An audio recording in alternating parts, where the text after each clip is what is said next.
on the thing after you play the short part of the clip. Tony Dokoupil, senior writer at Newsweek and the Daily Beast and author of the recent Newsweek cover story, The New Pot Barons. Great to have you, Tony. Thank you for having me. All right, so this is a statement out of the U.S. Attorney's Office for the Western District of Washington, which kind of highlights exactly the issue here. The statement reads, in enacting the Controlled Substance Act, Congress determined that marijuana is a Schedule I controlled substance, regardless of any changes in state law, including the change will go into effect on December 6th in Washington State, blah, blah, blah. He goes on to say, basically, members of the public are advised to remember it remains against federal law to bring any amount of marijuana onto federal property, including all federal buildings, national parks, forests, military installations, and courthouses.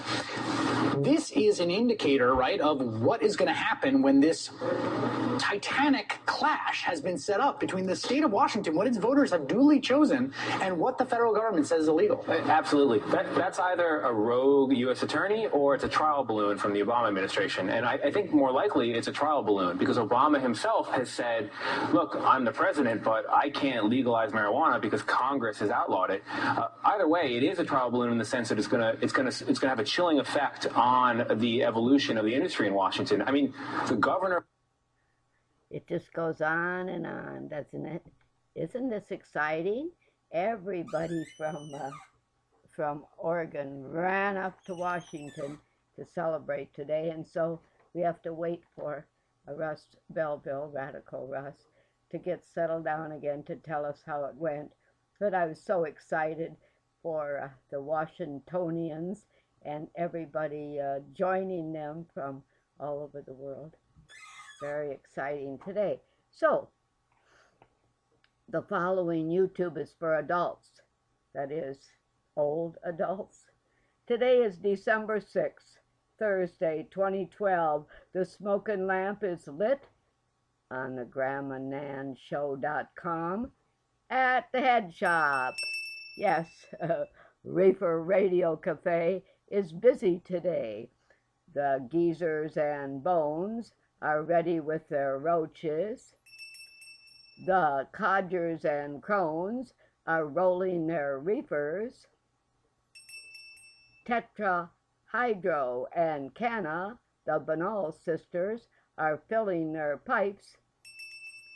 The growers are singing their song and passing the bong. And the whole world is listening.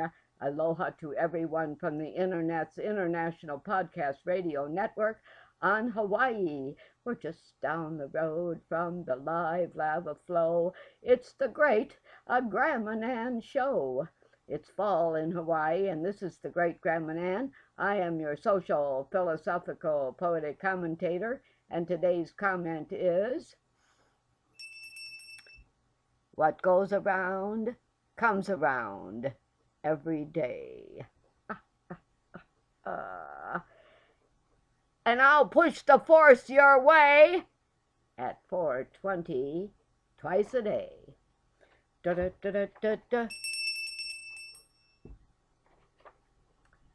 It's the Aloha Flower Power. Forgot that part.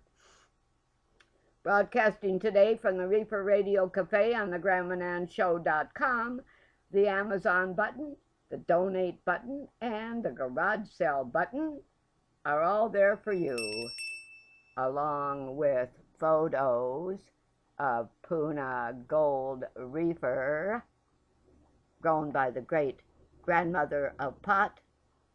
That's me. So, everyone in the state of Washington today is smoking the weed.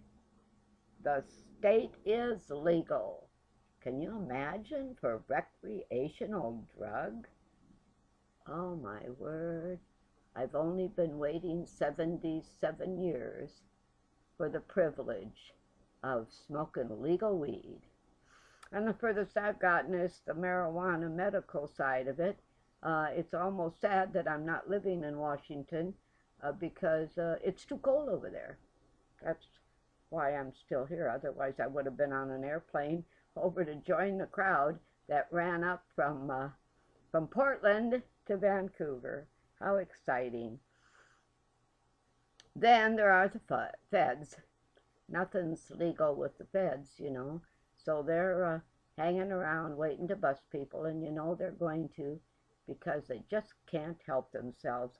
It's so easy to pick on the smokers because they're so passive. I mean, who wants to fight? Let's just have a smoke. So the feds are still going to be there, and the only way we're going to really make it legal is to deschedule the marijuana plant with the federal government. Deschedule the marijuana plant with the UN World Health Organization. Deschedule the marijuana plant for all of the countries of the world and let poor Mexico off the hook. Good grief. We don't need any more dead Mexicans. I know a whole bunch of lovely, wonderful, sweet Mexicans, and I'm just appalled at what the United States has done to them. We used to thoroughly enjoy going to Mexico. The border towns were such fun. And now look at what they've done with their stupid drug laws and the stupid gun manufacturers. How dumb can you get? 4 o'clock already. Oh my goodness. I have a few things more to mention. But you know how the government is talking about if the Republicans want to do something with the loopholes, and the Democrats say just, you know, sign something here and let's get on with the show. Well, now, closing up these loopholes, I used to think maybe that was all right. But then my husband reminded me, the dear, sweet Captain Sam, said to me, loopholes not only are in the rich, what they want to do, but there's lots of loopholes for the poor. So when they close the loopholes for the rich, they're also closing loopholes for the poor, which means that we'll be paying more, just like they will, because the loopholes are for all of us.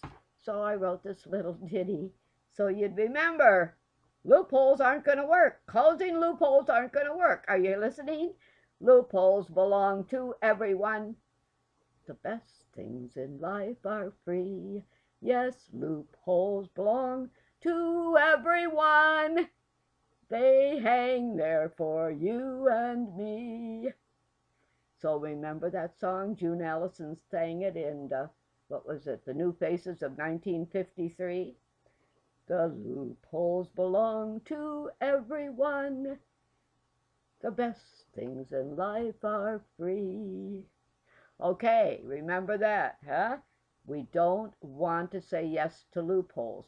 So call your government and tell them so. And the number is, because I keep forgetting that I write it down, 202-224-3121. And I think all they ask you for is your zip code number. And then you can say, cut military spending and forget the loophole bullshit. That's all you have to do. Just call the government. All right? And so, a few other notes around the world.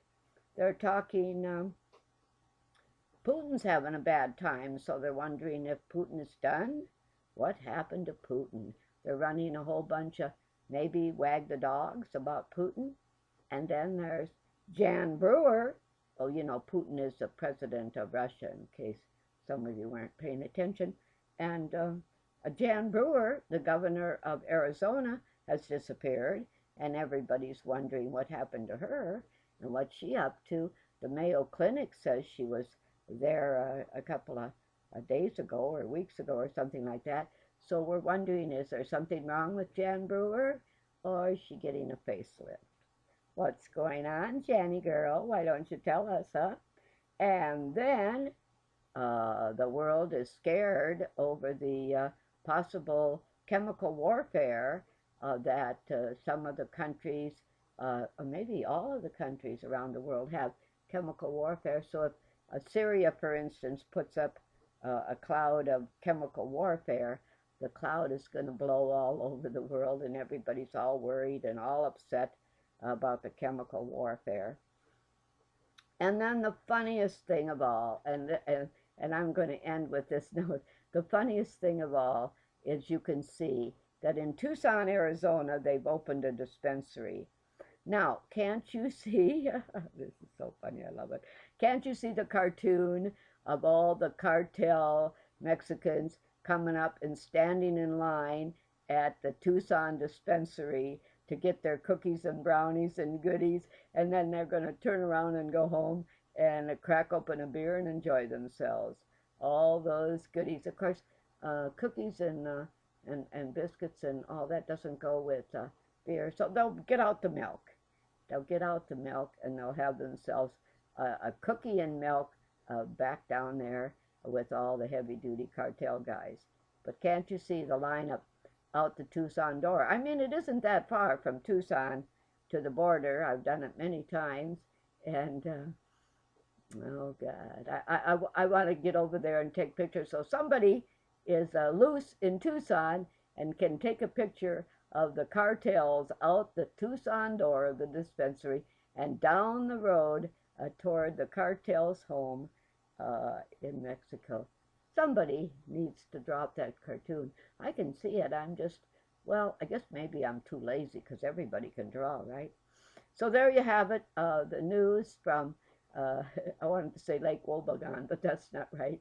The news from the Puna jungle, where the Puna gold is alive and well because Grandmother Nan grew it.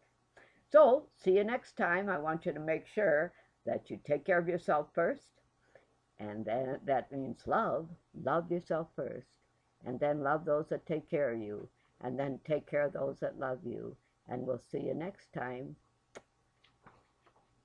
Let me know if you're going to Washington State. Bring me home a sample.